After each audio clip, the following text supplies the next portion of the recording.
ईशा मालविया पर क्यों बरसे हैं सलमान खान, ये तो आपको बताऊंगी, लेकिन उससे पहले मैं ईशा फैन से कुछ बात करना चाहती हूँ। देखिए, मेरा जो चैनल है ना, उस पर मैं अपडेट्स डालती हूँ। अब मेरा जो काम है ना, वो मैं बहुत ईमानदारी और शिद्दत से कर रही हूँ, क्योंकि आप मुझे पर्सनली नहीं जानते हैं, तो आपको ऐसा लगता है जो भी अपडेट आती है वो मैं ईमानदारी से दे देती हूँ। आई नो आप किसी के फैन हो, किसी को पसंद कर रहे हो, तो आप उसके बारे में सिर्फ अच्छा ही सुनना चाहोगे। क्या कोई भी होगा, सबके बारे में अच्छी बातें हमेशा नहीं होती हैं। अभी उसकी बिग बॉस के घर में एंट्री हुई है, किस तरीके से एंट्री हुई, क्या हुआ क्या नहीं हुआ, कई सारे लोगों ने सवाल उठाए, हमने अपडेट दे दी ईमानदारी से। आज सलमान खान भी वीकेंड के बारे में वही सवाल उठाते हुए नजर आ रहे हैं। जाओ सलमान खान को ट्रोल करो और सलमान खान को बुरा भला बोलो कि ईशा को ऐसी ऐसी चीजें क्यों कर रहे हो, तुम्हारी हम वाट लगा देंगे। जिस तरीके से मुझे बोलते हो बेशक बोलो, लेकिन इस चीज को समझो कि जो चीजें आएंगी, जैसी अपडेट आएगी वही चीज तो आपको बताई जाएगी। हम किसी को बुरा ना बोले, सिर्फ अच्छा अच्छा बोले, हमेशा अच्छे गुणगान गाए। मुझे ईशा से कोई पर्सनल प्रॉब्लम नहीं है। मेरा एक चैनल है the casting Zoya, Isha Bigg Boss में अब आई है, लेकिन 1 साल पहले मैंने ईशा की स्ट्रगल स्टोरी बनाई थी, क्योंकि वो स्ट्रगल करके यहाँ तक के पहुंची है। वो तो आज बिग बॉस में आई है, तब मैं अपडेट्स बना रही हूँ, जो अपडेट्स आ रही है तब मैं बना रही हूँ। लेकिन कोई एक है जिसने मुझे धमकी दी थी, और उस वक्त मुझे एक रोना सा आ गया कि मतलब अब यूट्यूब पर काम करूं भी कि ना करूं, कि छोड़ दूं। क्योंकि 1 सेकेंड गाइस, तो इस तरीके की चीजें होती हैं। अगर किसी के पक्ष में वो न्यूज़ नहीं होती है तो लोग धमकियां देते हैं। मुझे इतना गुस्सा आता है कभी कभी कि कहाँ जाए कि इंसान, यार ये मेरा काम है, मैं अपना काम कर रही हूँ। अगर किसी के पक्ष में होगी वो खुश हो जाएगा, पक्ष में नहीं होगी तो वो दुखी हो जाएगा, मुझे 10 बातें सुनाएगा। तो प्लीज़ ऐसा मत करो। सॉरी, बट मैं बहुत इमोशनल पर्सन हूँ। 1 सेकेंड।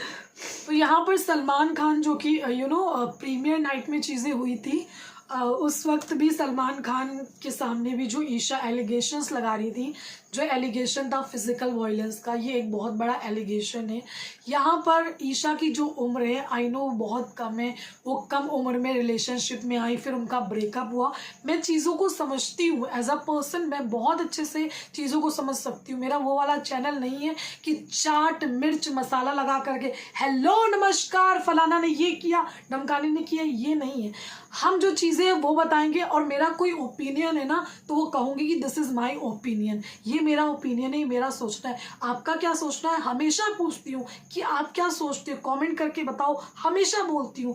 तो यहाँ पर ईशा की अगर हम बात करेंगे तो ईशा ने अभिषेक पर कुछ एलिगेशंस लगाए थे, वो बहुत अग्रेसिव है, फिजिकल वायलेंस का लगाया था। वीकेंड के बारे में सलमान खान भी वही सेम सारे सवाल जो है ना पूछते हुए नजर आ रहे हैं कि आप एलिगेशंस लगा रही थी कि मतलब वो अग्रेसिव है, तो कितना मतलब ये सीरियस एलिगेशन है, इस चीज़ को आप समझो। सलमान ईशा को समझाने की कोशिश कर रहे हैं कि आपने एक एलिगेशन लगा दिया, लेकिन ये जो एलिगेशन है वो बहुत ज़्यादा सीरियस है, क्योंकि फिर बाहर लोग जो है ना, अभिषेक की जो एक इमेज बनेगी ना, वो उसी तरीके से बनेगी कि मतलब कुछ किया होगा, मारा होगा, क्या किया होगा। तो उस तरीके से मैं ये नहीं कह रही हूँ कि यहाँ पर ईशा पूरी तरीके से गलत है, उसकी उम्र कम है, वो उस उम्र में रिलेशनशिप में आई, उसके बाद उसका ब्रेकअप हुआ, क्या चीज़ें हैं क्या चीज़ें नहीं, बहुत सारी चीज़ें हम लोगों को नहीं पता है। लेकिन एक थोड़ी बहुत मैच्योरिटी रखनी चाहिए जब आप बात करते हो, जब आप किसी के बारे में कुछ भी बोलते हो। तो यहाँ पर सलमान खान जो है ना वही सब कह रहे हैं, फिर वो ये भी कहते हैं कि खेल रही हो, मतलब तुम क्या गेम खेल रही हो यहाँ पर, क्योंकि एक तुमने लगा दिया आरोप, उसके बाद यहाँ पर तुम नॉर्मल भी हो गई है।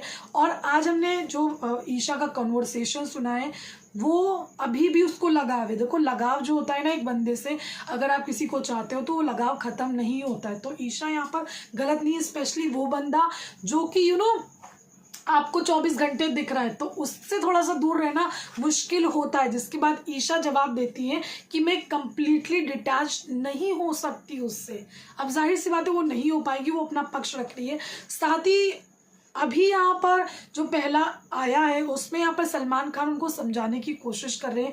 मनारा वाला भी पॉइंट लिया है, जो कि मनारा को उन्होंने सेल्फ ऑब्सेस्ड बोला था, उस पर भी सलमान खान का ये कहना है कि अभी तक के जितना हम देख रहे हैं उसमें आप घर में सेल्फ ऑब्सेस्ड लग रही हो। तो ये सारी चीज़ें बोली गई हैं। फिलहाल यहाँ पर मुझे लगता है कि ईशा जो है ना, जब भी बिग बॉस के घर में आने वाली थी उस वक्त इसका काफ़ी नाम था, अभी भी नाम है, वो अपनी मेहनत से आगे बढ़ी है, लेकिन उसको चीज़ें समझनी पड़ेंगी।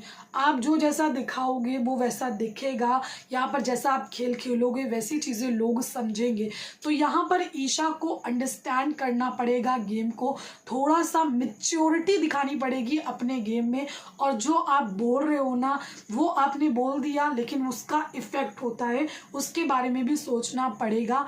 गाइस सॉरी अगर मेरी तरफ से कोई भी बुरा लगा हो, लेकिन मैं भी एक इंसान हूँ यार, मैं भी हर्ट हो जाती हूँ। तो आज मुझे ये चीज़ें बोलनी थी। जो भी एक कमेंट आया उसमें बहुत दुखी हो गई, मेरा दिल बहुत ज़्यादा दुखी हो गया, तो मैंने इसलिए ये चीज़ें शेयर करी। मैं एक बहुत ही आम इंसान हूँ, मैं एक एनिमल लवर हूँ, मैं लोगों की हेल्प करती हूँ, मेरा ये यूट्यूब चैनल है। इसी की वजह से मैं न जाने क्या क्या कर पाती हूँ। लेकिन लोग मुझे अगर धमकियाँ देंगे तो मैं एक पल के लिए यार टूट जाऊँगी कि मतलब लोग मुझे ऐसी धमकियाँ दे रहे हैं। Thank you.